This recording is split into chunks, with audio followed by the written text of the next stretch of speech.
I hope people start to understand this soon.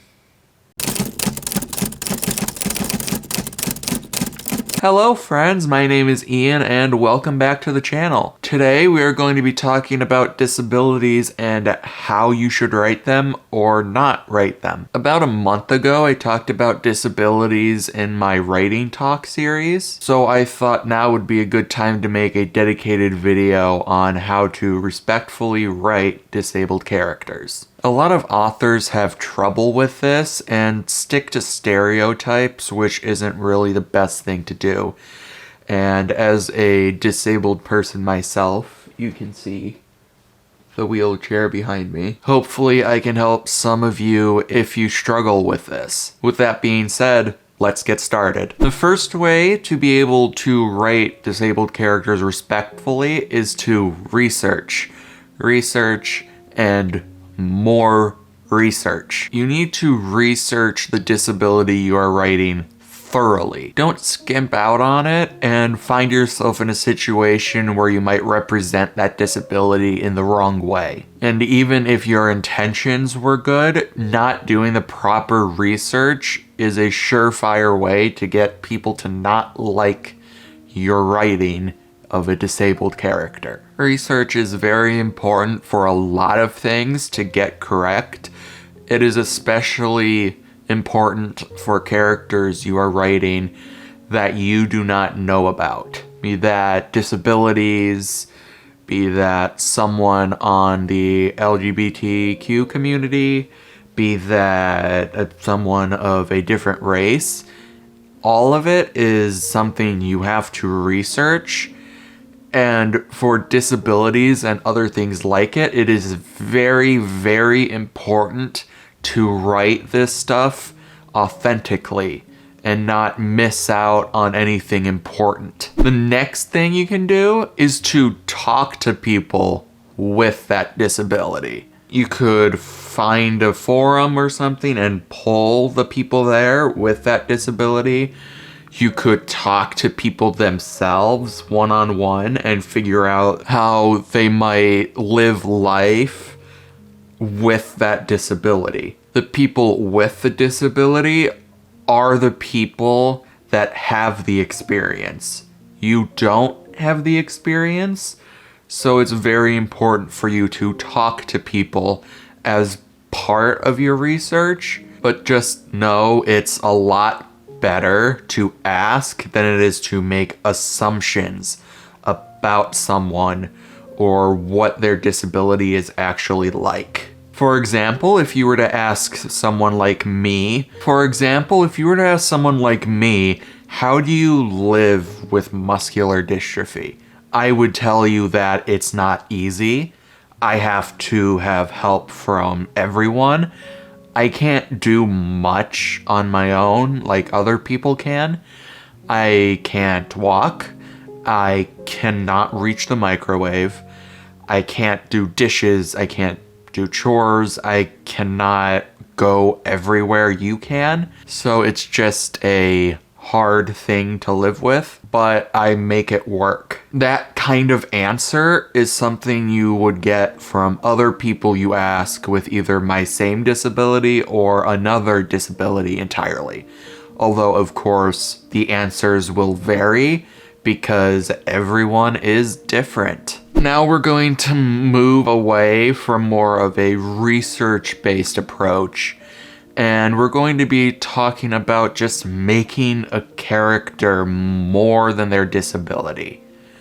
A person with a disability is not one-dimensional. They have hopes, they have dreams, they have things that they want to do with their life. It's just kind of important to make us more than the disability. Just like it's important to do this with every other thing you're trying to be inclusive with, this is one of those cases where you absolutely have to make sure that that is not their personality. My personality is not being wheelchair bound. My personality is not having weaker muscles than everyone else. My disability is part of me, and it is part of what shaped me as a person, but it is not me as a person. And if you ask anyone else the same thing, then they're going to tell you that they are more than a disability. And it might offend some people if you were to even ask that question. Just like any other character, all we ask is that we are represented correctly and that we actually have a personality besides what is limiting us. You also need to strike a balance between plot and disability. There is really only one kind of plot where the focus should be on the disability, and that is a story about a character learning to live with a disability. That is really one of the few times you should really focus on that disability. But if you do something like that, you have to be really careful. And you have to be really careful anyway, but if you make the story all on learning how to live with that disability, it might be a bit more work. Any other time, a story should not be focused on the disability. You can either have the character have a disability and just have it be there. It's there, there's no reason to explain it, they deal with it, they are the character in the story, and that is perfectly fine. It is also perfectly fine to have the disability be part of the plot. If you want the character to be going on their journey and also dealing with the disability and how it affects them, then that is also a perfectly good way to use plot and disabilities together. Just make sure that the disability is not the sole focus of the plot, and you should be fine. The next thing you should do is, like everything else, avoid stereotypes and cliches. I'm talking things like the old blind man that can see into the future. I'm talking about the deaf person who can hear with other means other than an implant in their ear. Cliches and stereotypes are everywhere. It's just very important that you make sure you avoid the stereotypes that come with anything. If you don't know if something is considered cliche or if it's considered a stereotype, ask someone.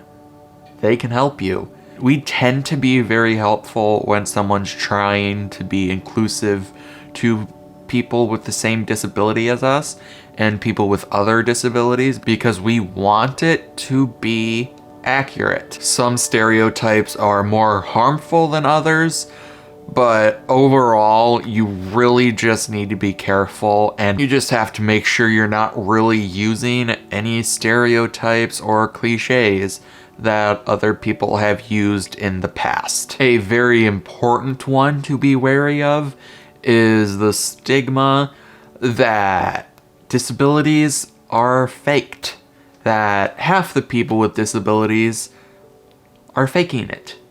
That's not the case.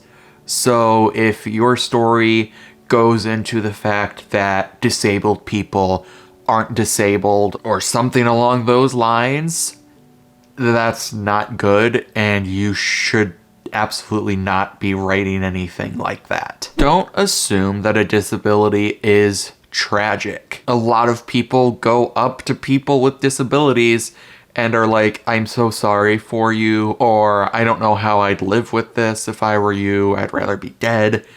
Why don't you want to be dead because of this disability? It's just that people learn how to live with their disability and make the best of it out of their lives. My disability is, well, muscular dystrophy. I was diagnosed at 2.5. I had it since birth. It has been with me my entire life, but I never thought that my disability is tragic. Like, my only way out is not healing or death. That is not anything good. Nothing good comes out of that. A lot of the time, we don't want pity. We just want to be seen as people because we are people. Now, talking about this, a lot of people with disabilities would like to be cured. I would absolutely love it if I was cured tomorrow. But the likelihood of that happening in my lifetime is very slim. So I have come to that thing. I have internalized it. I have understood what my life is and what the consequences of my disability are.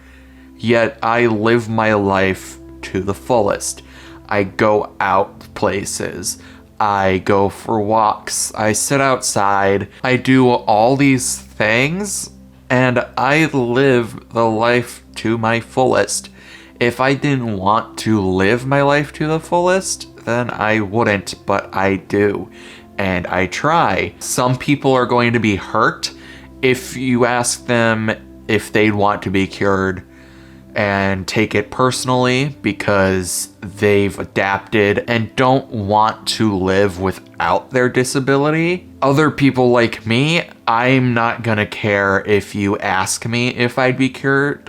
I'd say if I could, I would, but I can't, so I do what I can. On another quick note on that, healing the character is probably not the best idea.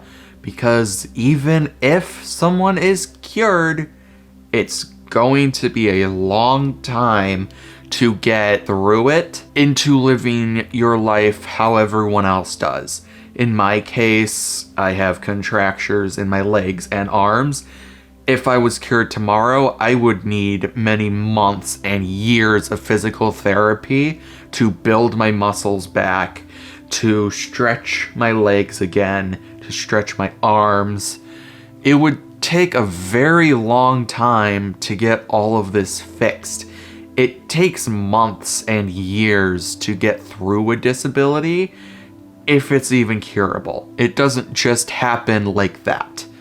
It shouldn't be magically healed because you gave something to a witch and they give you your sight back, or they give you your strength back. That's not really helpful and kind of goes back on the point where it's like disabilities don't exist, and that is something, of course, you have to avoid. Some of these points I went over might have turned a little bit ranty, but I just want to make sure you understand the importance of doing things the right way when it comes to people with a disability, no matter what disability it is, be it a learning disability, a mental disability, a physical disability. It doesn't matter. It's just important that you get this stuff down correctly and that it helps you to write these characters in such a way that people will love the disabled character you write. Don't be like the people that heal your character or make it all not seem important, because that has happened in quite a few books. Some people might open a book and be excited that a character in there is like them and they can relate to them. But then something happens and they can no longer relate with the person. Like they're magically healed. You can't relate to that character because we cannot be magically healed. But that is just an example. That's probably gonna be just about it for this video. I hope you enjoyed and found this video somewhat helpful. If you did, please leave a like and subscribe if you haven't already, as I post videos like this every Sunday. I hope you all have a wonderful rest of your day, and I will see you next week. As always, never stop writing. Bye!